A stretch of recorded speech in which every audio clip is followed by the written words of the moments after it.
السلام عليكم ورحمة الله وبركاته. أعوذ بالله من الشيطان الرجيم. بسم الله الرحمن الرحيم. لم يكن الذين كفروا من أهل الكتاب والمشركين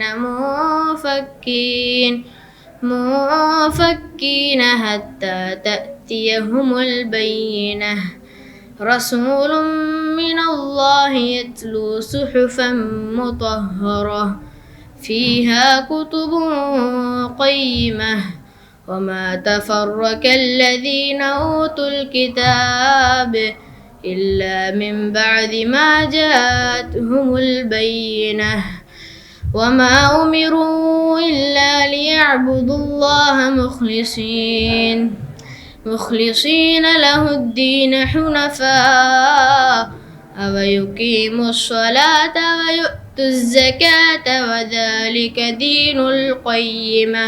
إن الذين كفروا من أهل الكتاب والمشركين في نار جهنم خالدين فيها أولئك هم شر البرية. إن الذين آمنوا وعملوا الصالحات أولئك هم خير البرية. جزاهم عند ربهم جنات عدن تجري من تحتها الأنهار خالدين فيها أبدا رضي الله عنهم ورضوا عنه ذلك لمن خشي ربه. السلام عليكم. السلام عليكم ورحمة الله وبركاته. إن الحمد لله ونحمده ونستعينه ونستغفره ونعوذ بالله من شرور أنفسنا ومن سيئات أعمالنا. من يهدي الله فلا مضل له ومن يضلله فلا هادي له. وأشهد أن لا إله إلا الله وأشهد أن محمدا عبده ورسوله أما بعد.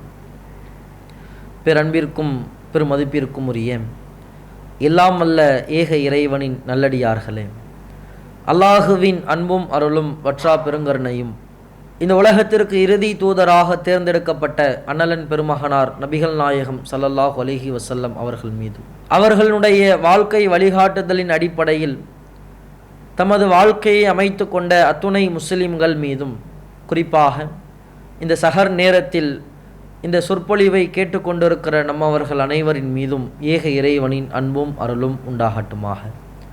பேரன்பிற்கும் பெருமதிப்பிற்கும் உரிய எல்லாம் வல்ல ஏக இறைவனின் நல்லடியார்களே, நாம் கடந்த தினத்தில் சூரா பையினா 98வது அத்தியாயத்தினுடைய 5வது வசனம், வமா உமிரு இல்லா லியஅபுதுல்லாஹ முஹ்லிஸீன லஹுத்தீன ஹுனஃபாஅ வயுகீமு ஸலாத் வயூது ஸகாத் வதாலிக தீனுல் கையிமா என்று அல்லாஹு குறிப்பிடக்கூடிய மன தூய்மையோடு நாம் அல்லாஹுவிற்கு வணக்கத்தை செய்ய வேண்டும். அந்த வசனத்திற்கான விளக்கங்களை நேற்றைய தினம் பார்த்தோம். அதில் இஹ்லாஸ் என்றால் என்ன, இஹ்லாஸோடு தான் அமல் செய்ய வேண்டும் என்று இஸ்லாம் எவ்வாறெல்லாம் வலியுறுத்துகிறது, இஹ்லாஸோடு அமல் செய்தால் அல்லாஹ் அதை எப்படி ஏற்றுக்கொள்கிறான் என்ற செய்திகளை எல்லாம் நாம் பார்த்தோம்.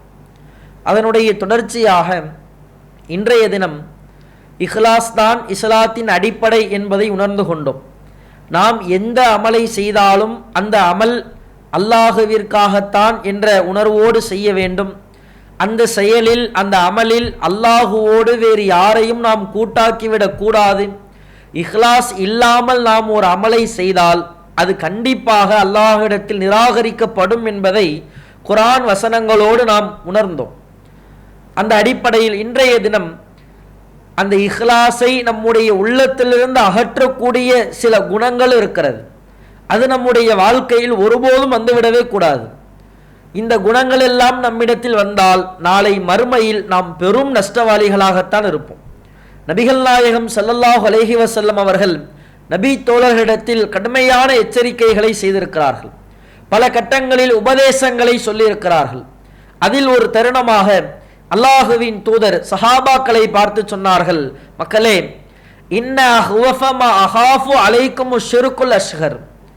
நான் உங்கள் விஷயத்தில் சிறிய இணை வைப்பை அஞ்சுகிறேன். அப்ப நபி தோழர்கள் கேட்கிறார்கள், யா ரசூலல்லாஹ், அல்லாஹுவின் தூதரே, வமஷிர்குல் அஸ்கர், சிறிய இணை வைப்புனா என்ன ரசூலுல்லாஹ்? அல்லாஹுவின் தூதர் சொன்னார்கள், அதுதான் முகஸ்துதி. இந்த விஷயத்தில் நான் அஞ்சுகிறேன் நாங்கள் ரசூலுல்லாஹ். சஹாபாக்களை பார்த்து அல்லாஹுவின் தூதர் சொன்னார்கள், முகஸ்துதி தொடர்பாக அதை சிறிய இணை வைப்பு என்று சுட்டி காண்பித்து, அஷ்ஷிர்குல் அஸ்கர், சிறிய இணை வைப்பு என்று சொல்லி, இதன் விஷயத்தில் நான் பயப்படுகிறேன் என்றார்கள். முகஸ்துதினா என்ன? இஹ்லாஸ் என்பது அல்லாஹ்விற்காக மட்டும் நாம் ஒரு அமலை செய்வது, அல்லாஹ்விற்காக ஒரு காரியத்தை நாம் நிறைவேற்றுவது. முகஸ்துதி என்பது மற்ற நபர்கள் பார்க்க வேண்டும் என்பதற்காக, மற்ற நபர்கள் இந்த காரியத்தை அங்கீகரிக்க வேண்டும் என்பதற்காக, மற்ற நபர்கள் இந்த காரியத்தால், இந்த அமலால் நம்மை பெருமைப்படுத்த வேண்டும் என்பதற்காக நாம் செய்யக்கூடிய காரியங்கள் தான் முகஸ்துதி என்பது. மற்றவர்களுக்காக நாம் எதை செய்கிறோமோ அதுதான் முகஸ்துதி. அந்த முகஸ்துதியை தான் அல்லாஹுவின் தூதர் பயப்படுகிறார்கள். நீங்கள் எந்த அமல் செய்தாலும் அந்த அமலில் உங்களிடத்தில் முகஸ்துதி என்பது வந்து விடக்கூடாது. மற்ற நபர் ஒரு தொழுகையை தொழுகிறோம் என்றால், ஒரு நோன்பு நோக்கிறோம் என்றால், ஒரு சின்ன 10 ரூபாய் தர்மம் செய்கிறோம் என்றால், ஒரு நபருக்கு டீ வாங்கி தருகிறோம், உணவு வாங்கி தருகிறோம் என்று சொன்னால், அவர் பார்க்கிறாரு நாம இப்ப செஞ்சோம்னா நம்ம பத்தி நல்ல விதமா நினைப்பாரு. அவர் பார்க்கிறார் இப்போது அந்த அமலை செய்தால் நம்மை குறித்து பெருமையாக நினைப்பார்கள், 4 பேர் நம்மளை பத்தி சொல்லுவாங்க. இப்படி மற்ற நபர்கள் பார்க்க வேண்டும் என்பதற்காக, மற்ற நபர்களுக்காக நாம் செய்யக்கூடிய எந்த காரியத்தையும் அல்லாஹ் ஏற்க மாட்டான். அந்த முகஸ்துதி நம்முடைய வாழ்க்கையில் ஒரு துளி அளவு கூட வந்து விடக்கூடாது. மற்ற நபர்களுக்காக, சமுதாயத்திற்காக, ஊருக்காக, ஊர் வழக்கத்திற்காக இப்படி நாம் ஒரு காரியம் செய்வோம் என்று சொன்னால் அதை கண்டிப்பாக இஸ்லாம் ஏற்காது. அது எவ்வளவு பெரிய காரியமாக இருந்தாலும். நபிகள் நாயகம் ஸல்லல்லாஹு அலைஹி வஸல்லம் அவர்கள் சொல்லி காண்பிக்கிறார்கள். அபூ ஹுரைரா ரலியல்லாஹு அன்ஹு அவர்கள் அறிவிக்கக்கூடிய செய்தி, நாளை மறுமை நாளில் அல்லாஹ் சில நபர்களிடத்தில் விசாரிப்பான். அதில் முதலில் யார் விசாரணை கொண்டு வரப்படுவார் தெரியுமா? இந்த உலகத்தில் மார்க்கத்திற்காக அறப்போர் செய்தவர், ஷஹீதானவர். ஷஹீத் என்பது இஸ்லாத்தை உச்சபட்ச அந்தஸ்தில் உள்ளது, மிகப்பெரிய தியாகமாக பார்க்கப்படுவது. அந்த ஷஹீதாக்கப்பட்டவர்கள் நாளை மறுமையில் அல்லாஹ்விடத்தில் கொண்டு வரப்படுகின்ற போது அதில் ஒரு நபரிடத்தில் அல்லாஹ் விசாரிப்பான். அவருக்கு அல்லாஹ் கொடுத்த அருள் கொடைகளை எல்லாம் சொல்லுவான். உனக்கு உடல் ஆரோக்கியத்தை கொடுத்தேன், வீரத்தை கொடுத்தேன், திடகாத்திரமான உடம்பு கொடுத்தேன், இதெல்லாம் வச்சு நீ என்ன பண்ண? அல்லாஹ் தான் கொடுத்த அருள் கொடைகளை எல்லாம் சொல்லிவிட்டு, இதெல்லாம் கொடுத்தனப்பா, இந்த அருள் கொடைகளை வைத்து நீ என்ன செய்தாய்? அதற்கு அந்த மனிதர் சொல்லுவாராம், இறைவா, இந்த அருள் கொடைகளை எல்லாம் வைத்து நான் உலகத்தில் உனக்காக போர்க்களத்தில் நின்றேன், போராடினேன், சண்டை போட்டேன், இஸ்லாத்திற்காக உயிர் தியாகம் செய்தேன், ஷஹீதாக்கப்பட்டேன். அல்லாஹ் சொல்லுவானாம், நீ பொய் சொல்லுகிறாய், நீ எனக்காகவா பண்ண? உலகத்தில் உன்னை பெரும் வீரன், உன்னை மாதிரி யாராலும் சண்டை போட முடியாது, உன்னுடைய வீர திறமையை காண்பிப்பதற்காக, உன்னை 4 நபர்கள் புகழ வேண்டும் என்பதற்காக, 4 நபர்கள் மெச்ச வேண்டும் என்பதற்காக, உன்னை மாவீரன் என்று புகழ வேண்டும்ங்கிறதுக்காக நீ செஞ்ச. அவர்கள் உலகத்திலேயே புகழ்ந்து விட்டார்கள், உனக்கு எந்த கூலியும் கிடையாது. அடுத்து அல்லாஹ் இன்னொரு நபரை அழைப்பான். அவர் யார் தெரியுமா? குரானை கற்று மக்களுக்கு ஓத சொல்லி கொடுத்து அவரும் குரானை ஓதுகிற ஒரு மார்க்க அறிஞரை அல்லாஹ் அழைப்பான். உனக்கு கல்வியை கொடுத்தனப்பா. அல்லாஹ் அதே மாதிரி தான் கொடுத்த அத்துணை அருள்கொடைகளையும் சொல்லுவான். உனக்கு கல்வியை கொடுத்தேன், குரானை ஓதுவதற்கான அந்த இல்மை கொடுத்தேன், இதெல்லாம் கொடுத்தனே, இதை வச்சு நீ என்ன செஞ்ச? இறைவா, நான் குரானை கற்றுக்கொண்டேன், மற்ற மக்களுக்கு கற்றுக் கொடுத்தேன், நானும் குரானை ஓதினேன், இதெல்லாம் உனக்காகத்தான் பண்ண. அல்லாஹ் சொல்லுவான், நீ பொய் சொல்ற, இதெல்லாம் எனக்காகவா பண்ண? நீ உன்னை ஊரில் உள்ளவர்கள் பெரிய மார்க்க அறிஞர், இவரை மாதிரி மார்க்க அறிஞர் யாரும் இருக்க முடியுமா என்று புகழ வேண்டும் என்பதற்காக செய்தாய். உலகத்தில் அவர்கள் புகழ்ந்து விட்டார்கள். உன்னை மாதிரி மார்க்க அறிஞர் இருக்க முடியுமா அப்படின்னு புகழ்ந்துட்டாங்க. அதற்கான கூலி முடிந்து விட்டது. உலக மறுமையில் உனக்கு எந்த கூலியும் கிடையாது. 3ஆவதாக ஒரு நபர் கொண்டு வரப்படுவார். அவர் அல்லாஹினுடைய செல்வங்கள், அல்லாஹ் கொடுத்த அருள்கொடைகளில் அதிகமான செல்வங்களை அனுபவித்தவர், பொருளாதார வசதியில் உள்ளவர். அல்லாஹ் அவரிடத்தில் சொல்லுவான், உனக்கு பொருளாதாரத்தை கொடுத்தன, செல்வத்தை கொடுத்தன, அதை வைத்து என்ன செய்தாய்? அவர் சொல்லுவார், இறைவா, உன்னுடைய பாதையில் நான் பொருளாதாரத்தை எல்லாம் அர்ப்பணித்தேன், தான தர்மங்கள் செய்தேன், பொருளாதாரத்தை வாரி கொடுத்தேன், உனக்காகத்தான் கொடுத்தேன். அல்லாஹ் சொல்லுவான், எனக்காகவா நீ கொடுத்த? நீ பொய் சொல்ற. ஊரில் உள்ளவர்கள் எல்லாம் தாராளமாக தர்மம் செய்யக்கூடியவர், ஒரு பெரிய வள்ளல் அப்படின்னு உன்னை புகழணுங்கிறதுக்காக நீ பொருளாதாரத்தை கொடுத்த. ஊர்ல உள்ளவெல்லாம் உன்னை புகழ்ந்துட்டான், உனக்கு மறுமையில் அந்த கூலி கிடையாது. கடைசியாக அல்லாஹுவின் தூதர் அவர்கள் சொல்லுகிறார்கள், இந்த 3 நபர்களையும் முகம் குப்பர நரகத்தில் தூக்கி வீசுங்கள் என்று அல்லாஹ் சொல்லுவான். அன்பிற்குரிய சகோதரர்களே, இஸ்லாம் இந்த முகஸ்துதியை பிற நபர்கள் பார்க்க வேண்டும் என்பதற்காக நாம் ஒரு காரியத்தை செய்தால், அது எப்பேற்பட்ட காரியமாக இருந்தாலும் அந்த காரியத்தை அல்லாஹ் ஒரு காலத்திலும் ஏற்க மாட்டான், நிராகரிக்கிறான் என்பதை நபிகள் நாயகம் ஸல்லல்லாஹு அலைஹி வஸல்லம் அவர்கள் தெளிவாக நமக்கு சொல்லுகிறார்கள். மார்க்க அறிஞர், இஸ்லாத்திற்காக இஸ்லாமிய கல்வியை மக்கள் மத்தியில் சொன்னவர், எப்பேற்பட்ட நன்மை கிடைக்கும் அந்த செயல். குர்ஆனை ஓதுகிறார், குர்ஆனை ஓத கற்றுத்தருகிறார். அவர் கற்றுக் கொடுத்ததன் மூலமாக எத்தனை நபர்கள் கற்றுக்கொண்டு குர்ஆனை ஓதுவார்கள், மார்க்க கல்வியை, அறிவை பெற்றிருப்பார்கள். அந்த எல்லா நன்மையும் பெற்று மிகப்பெரிய பாக்கியத்தை பெற வேண்டியவர். மற்ற நபர்கள் என்னை பெரிய அறிஞர்னு சொல்லணும், இவரை மாதிரி யாரும் பாடம் சொல்லி தர முடியாது, இவரை மாதிரி யாரும் குர்ஆன் ஓத முடியாது, இவரை மாதிரி யாரும் கிளாஸ் எடுக்க முடியுமா, இந்த மாதிரியான எண்ணம் மற்ற நபர்களிடத்தில் வர வேண்டும் என்பதற்காக அவருடைய உள்ளத்தில் இருந்த அந்த முகஸ்துதி, அந்த இஹ்லாஸ் இல்லாமல் போனது அவருடைய மறுமை வாழ்க்கையை நாசமாக்கிவிட்டது. முகம் குப்பர நரகத்தில் தூக்கி வீசப்பட்டார். போர்க்களத்தில் எதிரிகளை சந்தித்து ஷஹீதாக்கப்பட்டு உயிர் தியாகம் செய்தவர். தன்னுடைய வீரத்தை மற்ற நபர்கள் போற்ற வேண்டும் என்று நினைத்ததால் நரகத்தில் வீசப்பட்டார். இதே நிலைமையைத்தான் நாமும் யோசித்து பார்க்க வேண்டும். அல்லாஹ் அமல் செய்ய சொல்லுகிறான், நாம் அமல்களில் ஈடுபடுகிறோம், திக்ருகள் செய்கிறோம், துவாக்கள் செய்கிறோம், நம்முடைய வணக்க வழிபாடுகளை அல்லாஹுவிற்காக அதிகப்படுத்துகிறோம், ரமலான் மாதத்தில் இரவு தொழுகையில் ஈடுபடுகிறோம். இப்படி ஏராளமான அமல்கள் செய்கிற நாம் இந்த எல்லா அமலினுடைய பின்னணியிலேயும் அல்லாஹுக்காக மட்டும்தான் செய்கிறோம் என்ற உணர்வு இருக்கிறதா என்பதை சோதித்து பார்க்க வேண்டும். அல்லது மற்ற நபர்கள் பார்க்கிறார்கள், மற்ற நபர்கள் என்ன சொல்வார்கள், மற்ற நபர்கள் இதை ஏற்றுக்கொள்வார்களா, மற்ற நபர்கள் இதை புகழ்ந்து பேசுவார்களா என்ற எண்ணம் வந்தால், அந்த முகஸ்துதி வந்தால் அல்லாஹ் பாதுகாக்க வேண்டும். நபிகள் நாயகம் ஸல்லல்லாஹு அலைஹி வஸல்லம் அவர்கள் இதைத்தான் அஞ்சினார்கள். இன்றைக்கு நம்முடைய சமுதாயத்தில் இந்த குணம் அதிகமாக காணப்படுகிறது.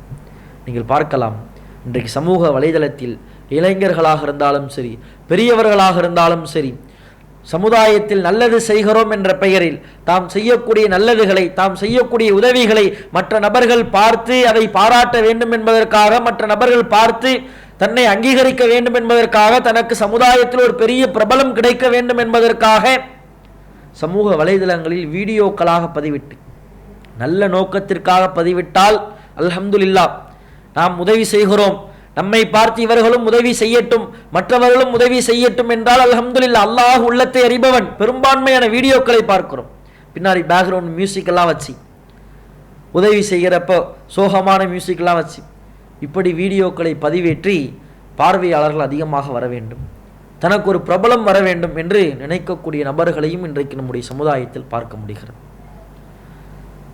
இந்த காரியம் அல்லாஹுவின் தூதர் கடுமையாக எச்சரித்த காரியம். ரசூலுல்லாஹ் பயந்தாங்க இந்த காரியத்துக்கு தான்.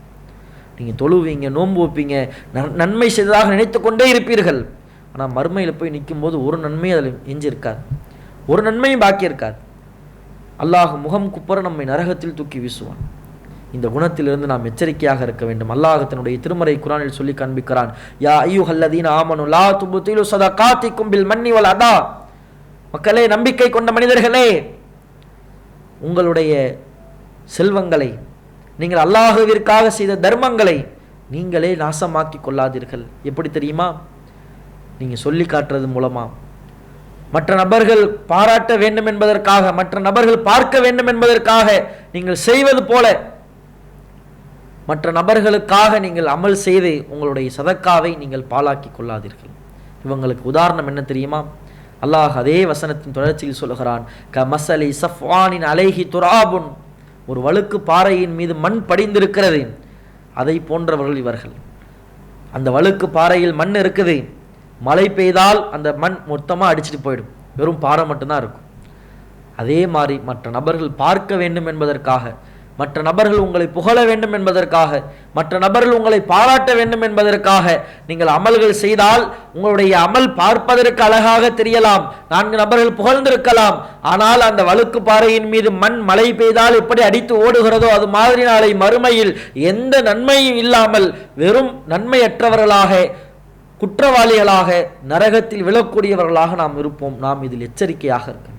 இந்த முகஸ்துதிங்கிற குணம் நம்முடைய வாழ்க்கையில் எந்த தருணத்திலையும் நம்மிடத்தில் வந்துவிடக்கூடாது. அல்லாஹ் நமக்கு செல்வத்தை தந்திருக்கலாம், பொருளாதாரத்தில் நம்மை மேம்படுத்தி வைத்திருக்கலாம். பொருளாதாரத்தின் மூலம் நாம் தர்மம் செய்கிறோமா? நம்முடைய வலது கை செய்யக்கூடிய தர்மம் இடது கைக்கு தெரியாத அளவிற்கு ரகசியமாக. அதனால தான் ரசூலுல்லாஹ் சொன்னாங்க, 4 பேருக்கு தர்மம் பண்ணிட்டு நான் அவருக்கு உதவி செஞ்சேன், இவருக்கு உதவி செஞ்சேன், அவருக்கு இவ்வளோ காசு கொடுத்தேன், பள்ளிவாசலுக்கு இவ்வளோ காசு கொடுத்தேன், அந்த மாதிரி சொல்லி காமிக்காதீங்க. 4 நபர்கள் புகழ வேண்டும் என்ற ஆசை நம்முடைய உள்ளத்தில் வந்துவிடக்கூடாது.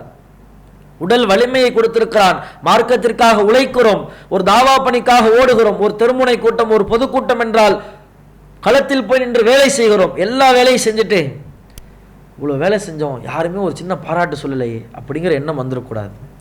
மற்ற நபர்கள் பாராட்ட வேண்டும் என்பதற்காக நாம் ஒரு அமலை செய்தால், மற்ற நபர்களிடத்தில் நாம் அங்கீகாரம் பெற வேண்டும், என்னை இவர்கள் அங்கீகரிக்க வேண்டும், என்னை குறித்து நல்ல விதமாக நினைக்க வேண்டும் என்று நாம் ஒரு காரியத்தை செய்தால் நிச்சயமாக அந்த காரியத்தால் நாம் பெரும் நஷ்டம் தான் அடைவோம். அல்லாஹுவின் தூதர் அவர்கள் சொல்லுகிறார்கள், நாம் உள்ளத்தில் ஆழ பதிய வைக்க வேண்டிய செய்தி.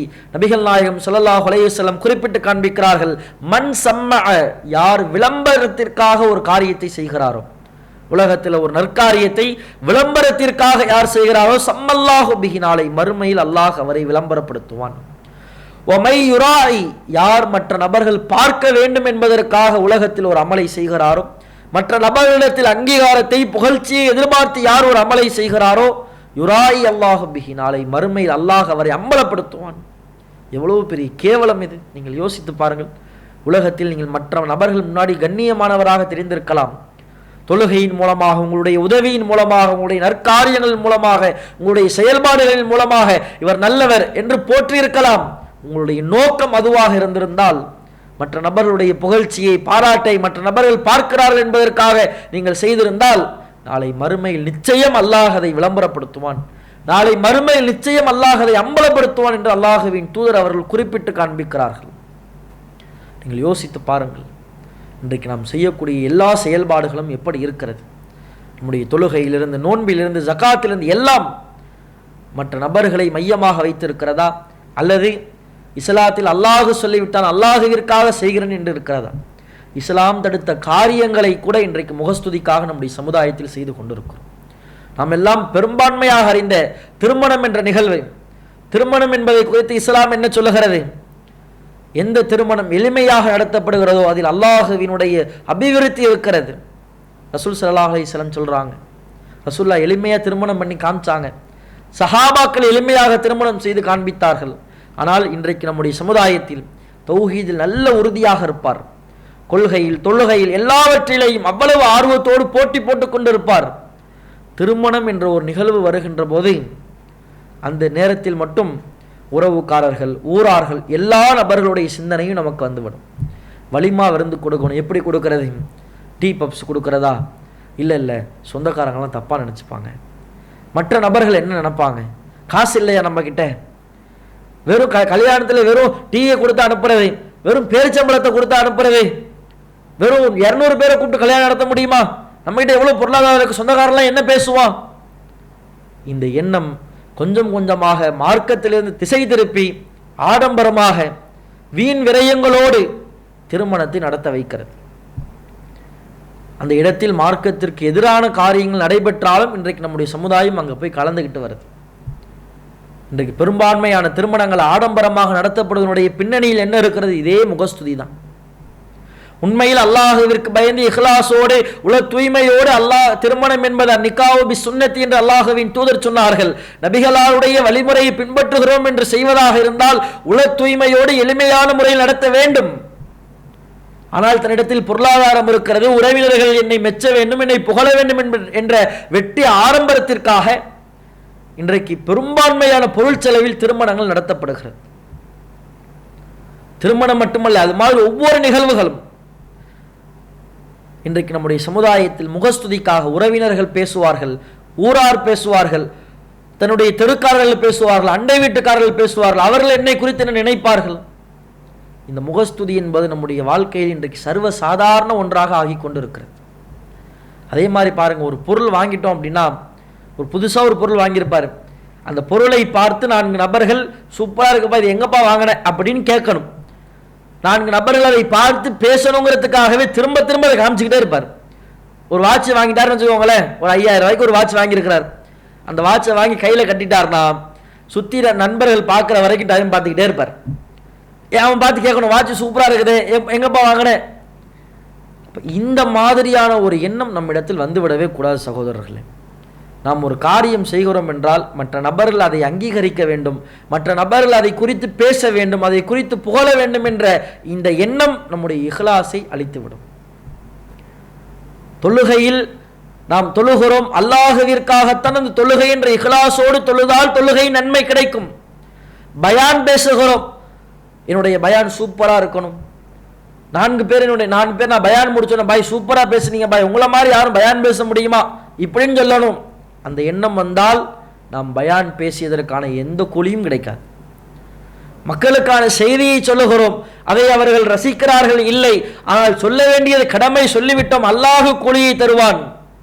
இது இஹ்லாஸுடைய உணர்வு. மற்ற நபர்களிடத்தில் புகழ்ச்சியை, அங்கீகாரத்தை நாம் எதிர்பார்ப்போம் என்று சொன்னால் அது நம்முடைய இஹ்லாஸை அழித்துவிடும் என்பதை நாம் கவனமாக இருக்க வேண்டும். இன்னும் சொல்ல போனால் இந்த முகஸ்துதி என்பது மற்ற நபர்கள் பார்க்க வேண்டும் என்பதற்காக நாம் செய்யக்கூடிய காரியம் என்பது அது நயவஞ்சக தன்மையில் உள்ளது.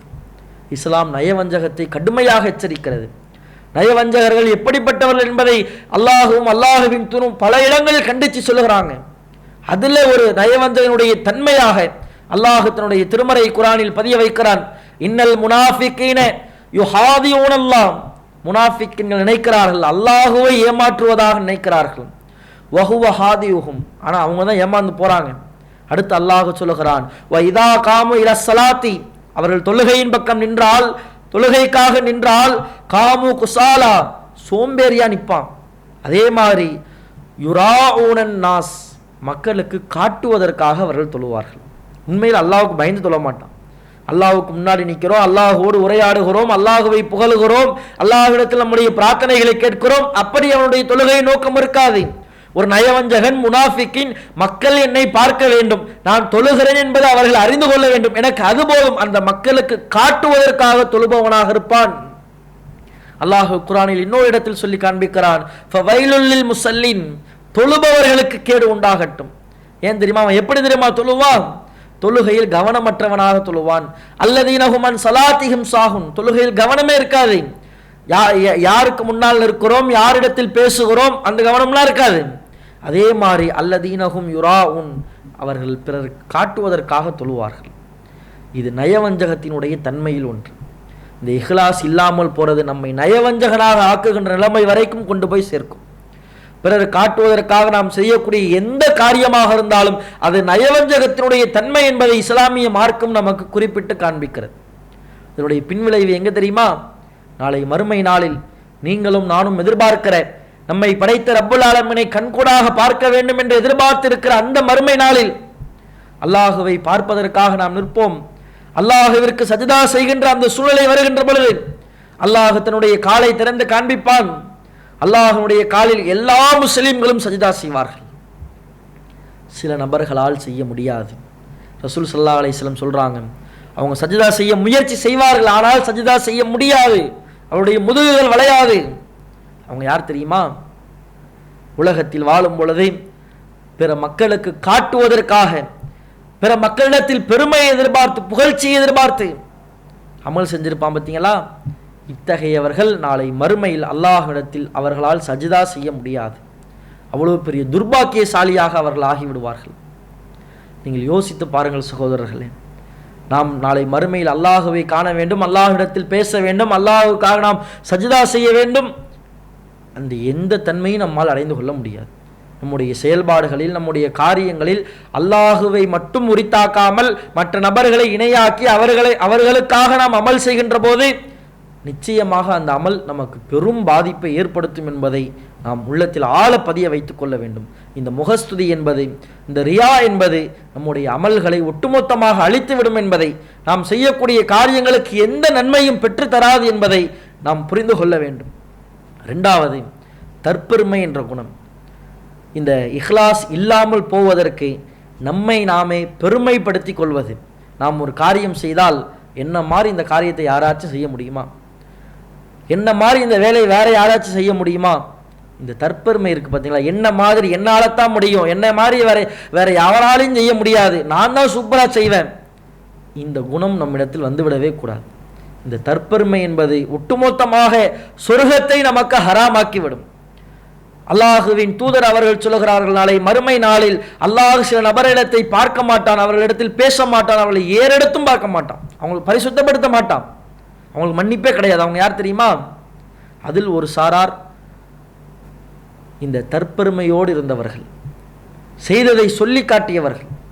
இந்த தற்பெருமை என்ற குணம் நம்மிடத்தில் இருந்தால் நம்முடைய இஹ்லாஸ் என்ற குணம் அழிந்து போய்விடும். நபிகள் நாயகம் ஸல்லல்லாஹு அலைஹி வஸல்லம் அவர்கள் சொன்னார்கள், லா யதுகுலுல் ஜன்னத மன் கான ஃபி கல்பிஹி மிஸ்கால தர்ரத்தின் மின் கிப்ர். யாருடைய உள்ளத்தில் அணு அளவு தற்பெருமை இருக்கிறதோ அவர் சொர்க்கத்தில் நுழைய மாட்டார். அணு அளவு இருந்தால் கூட அவர் சொர்க்கத்தில் நுழைய மாட்டார் என்று அல்லாஹ்வின் தூதர் சொல்றாங்க. இந்த தற்பெருமை தான் மற்ற நபர்களிடத்தில் புகழ்ச்சியை எதிர்பார்க்க வைக்கும். இந்த தற்பெருமை தான் நம்முடைய உள்ளத்திலிருந்து இஹ்லாஸை அப்புறப்படுத்தும். இந்த தற்பெருமை தான் நம்முடைய அமல்களை அழித்து நாசமாக்கும். இந்த தற்பெருமை என்ற குணம் நம்மிடத்தில் வந்து விடக்கூடாது. இன்னும் அல்லாஹுவின் தூதர் அவர்கள் சொல்லுகிறார்கள், கண்ணியம் என்பது அல்லாஹுவினுடைய கீழாடை, இந்த பெருமை புகழ்ச்சி என்பது அல்லாஹினுடைய மேலாடை. இதில் யார் போட்டிப்படுகிறாரோ அவருக்கு நாளை மறுமையில் அல்லாஹ் கடுமையான வேதனையை வைத்திருக்கிறான். அன்பிற்குரிய சகோதரர்களே, நீங்கள் நினச்சி பாருங்க, நம்முடைய வாழ்நாளில் ஏராளமான நற்காரியங்கள் செய்திருப்போம், ஏராளமான பணிகளில் ஈடுபட்டிருப்போம். நாம் செய்யக்கூடிய பணிகள், நாம் செய்யக்கூடிய வேலைகள் அது சிறந்ததாகவே இருக்கட்டும், நீங்கள் அற்புதமான முறையில் 100% பர்ஃபெக்டாக பண்ணியிருக்கட்டும். உங்களுக்கு அடுத்து அந்த வேலைக்கு ஒருவர் வருகின்ற போது இன்றைக்கு அதிகமான நபர்கள் நாம் என்ன செய்வோம்? அவர் குறை சொல்வோம். என்னதான் இருந்தாலும் நான் பண்ண மாதிரி வராது பாய், என்னதான் இருந்தாலும் என்ன மாதிரி பண்ண முடியுமா பாய், இப்படிங்கிற வார்த்தை இன்றைக்கு நம்முடைய வாய்களில் சர்வ சாதாரணமாக வருகிறது. அல்லாஹ் நாடினான் நாம் செய்தோம், அந்த காரியம் அல்லாஹுவிற்காக செய்தோம். நாம் இரவு தொழுகைக்காக பாடுபட்டோம், உழைத்தோம், பள்ளிவாசலில் எல்லா ஏற்பாடும் செஞ்சோம், நோம்பு கஞ்சி வைக்கிறதுல எல்லா ஏற்பாடும் பண்ணோம். அடுத்த நாள் வேற ஒருத்தர் பண்ணியிருப்பார், நாம் இங்கே உட்காந்துட்டு அவர் குறை சொல்லுவோம். என்ன ஏற்பாடு பண்ணீங்க, நேற்றுக்கு நான் பண்ணேன், என்னைய பார்த்து நீங்கள் கற்றுக்க வேண்டாமா, இப்படின்னு பேசுவோம். இது மாதிரியான ஒரு தற்பெருமை நம்மிடத்தில் இருந்தால் நாம் செய்ததற்கான கூலியை பெற்றுக்கொள்ள முடியாது. நாம் இந்த உலகத்தில் கஷ்டப்படுவது, இந்த உலகத்தில் நாம் அமல்களில் ஈடுபடுவது, தொழுகையில் சரியாக பேணுவது, நோன்பு நோற்பது, திக்ர் செய்வது, தான தர்மங்கள் செய்வது, எல்லாவற்றினுடைய பின்னணியும் நாளை மறுமையில் சுவனம் செல்ல வேண்டும், நம்முடைய நன்மை தராசை அதிகப்படுத்தி கொள்ள வேண்டும் என்றுதான். அந்த நன்மை தராசு அதிகரிக்க வேண்டும் என்றால் நம்முடைய அமல்கள் இஹ்லாஸோடு இருக்க வேண்டும். அல்லாஹ் தன்னுடைய திருமறை குர்ஆனில் பதிய வைக்கிறான். 6வது அத்தியாயத்தினுடைய 162வது வசனம். அல்லாஹ் நபிகள் நாயகம் ஸல்லல்லாஹு அலைஹி வஸல்லம் அவர்களை சொல்லுகிறான், குல் நபியே நீங்கள் சொல்லுங்கள், இன்ன ஸலாத்தி என்னுடைய தொழுகை, வ நுசூகி என்னுடைய வணக்க வழிபாடுகள், என்னுடைய வாழ்வு, என்னுடைய மரணம், இது எல்லாம் லில்லாஹி ரப்பில் ஆலமீன், அகிலத்தானுடைய இறைவனாகிய அல்லாஹுவிற்கு உரித்தானது. என்னுடைய தொழுகை, என்னுடைய நோன்பு, என்னுடைய வணக்க வழிபாடுகள், என்னுடைய வாழ்வு, என்னுடைய மரணம் எல்லாம் அல்லாஹுவிற்கு சொந்தம். நான் அல்லாஹுவிற்காகத்தான் இதை செய்கிறேன், அப்படித்தான் நான் கட்டளையிடப்பட்டிருக்கிறேன் என்று மக்களுக்கு நீங்கள் உபதேசம் செய்யுங்கள். அல்லாஹ் நபிகள் நாயகத்திற்கு சொல்லுகிறான், நம்முடைய வாழ்வும் அப்படித்தான் இருக்க வேண்டும். நாம் வாழுகின்ற நிலைகள், நம்முடைய வாழ்க்கையில் நாம் செய்கிற ஒவ்வொரு செயல்பாடுகள், நம்முடைய அமல்கள், நம்முடைய வணக்க வழிபாடுகள் எல்லாம் அல்லாஹ் இதற்கு கூலி தருவான், அல்லாஹ் இதற்கு நன்மையை தருவான். உலகத்தில் உள்ளவர்கள் அங்கீகரிக்கிறார்கள், ஏற்கிறார்கள், மறுக்கிறார்கள், ஏளனம் செய்கிறார்கள், புகழ்கிறார்கள், எதையும் காதில் வாங்கிக் கொள்ளக்கூடாது. நான் தொழுகிறேன், நோன்பு வைக்கிறேன், இபாதத்தில் ஈடுபடுகிறேன், எல்லாம் அல்லாஹ்விற்காக. அதற்கான கூலியை, அதற்கான பிரதிபலனை நான் அல்லாஹ்விடத்தில் எதிர்பார்க்கிறேன், மற்றவரிடத்தில் எதிர்பார்க்கவில்லை என்ற உணர்வு நம்மிடத்தில் இருந்தால்தான் நாம் இந்த உலகத்தில் செய்த அமல்களுக்கான கூலியை நாளை மறுமையில் பெற முடியும். இதை உள்ளத்தில் ஆழ பதிய வைத்துக் கொள்ளுங்கள். நாம் செய்யக்கூடிய அமல்கள் முழுக்க முழுக்க அல்லாஹுக்கானதாக இருக்க வேண்டும். முழுக்க முழுக்க அல்லாஹ்விடத்தில் நன்மையை மட்டும் எதிர்பார்த்து இருக்க வேண்டும். யாருடைய புகழ்ச்சியையும், யாராச்சும் உங்களுக்கு நேராக புகழ்ந்தாங்கன்னா நீங்கள் அவங்கள்ட்ட சொல்லுங்கள், முகத்திற்கு நேராக புகழாதீர்கள். ரசூலுல்லாஹ் எச்சரித்தாங்க. யாராவது உங்களுடைய முகத்திற்கு நேராக புகழ்ந்தால் அவருடைய வாயில் மண்ணை அள்ளி போடுங்க நாங்கள் ரசூலுல்லாஹ் அந்த அளவு கடுமையாக சொன்னார்கள். ஏன்? இந்த புகழ்ச்சி, இதை வைத்து சைத்தான் நம்முடைய உள்ளத்தில் இருக்கிற இஹ்லாஸை அழித்து விடுவான். நம்முடைய உள்ளத்தில் இருக்கிற இஹ்லாஸை அகற்றி விடுவான். அதற்கு வழிவகை வந்துடக்கூடாதுன்னா யாரையும் முகத்துக்கு நேராக புகழாதீங்கன்னு நாங்கள் ரசூலுல்லாஹ். அந்த புகழ்ச்சிக்கு இடம் தராதீர்கள். யாராவது உங்களை பாராட்டினால் அந்த பாராட்டி அல்ஹம்துலில்லாஹ், அல்லாஹ் நாடினால் நான் செய்தேன், அல்லாஹ் நாடினால் இதை என்னை செய்யாமலும் ஆக்கி விடுவான் என்ற உணர்வோடு கடந்து செல்லுங்கள். பாராட்டை எதிர்பார்த்து எந்த காரியத்தையும் செய்யாதீர்கள். நாம் அமல்கள் செய்வோம். இந்த அமல்கள் நாளை மறுமையில் நமக்கு வெற்றியாக இருக்கும். இஹ்லாஸோடு, உள தூய்மையோடு, நம்முடைய வாழ்நாள் முழுக்க ஒரு சின்ன காரியமாக இருந்தாலும் இஹ்லாஸோடு செய்யக்கூடிய நன்மக்களாக வல்ல ரஹ்மான் உங்களையும் என்னையும் ஆக்கி வைப்பானாக. வாஹிர் தவனான் அல்ஹம்துலில்லாஹி ரப்பில் ஆலமீன். அஸ்ஸலாமு அலைக்கும் வரஹ்மத்துல்லாஹி வபரகாத்துஹு. அல்லாஹு அக்பர், அல்லாஹு அக்பர்.